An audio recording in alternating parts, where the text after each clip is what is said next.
মুনু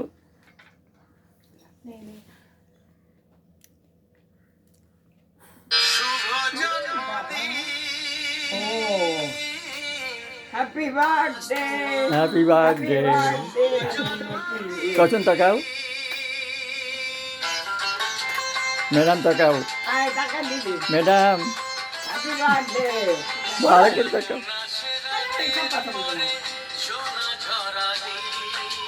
তুই একটু খেয়ে নে। তুই তো আমি বল খা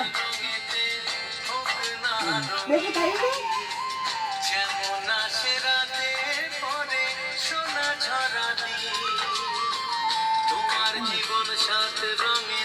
দেখো এই আমাদের ভালো হয়েছে ভালো হয়নি খুব ভালো হয়েছে এই কেক হচ্ছে সবচেয়ে ভালো যাই বলার তাই বল তোমাদের খুব ভালো লাগে না নো টাকা হ্যাঁ তোমরা একটা ছবি হ্যাঁ কোন দিকে ভালো করে শোনো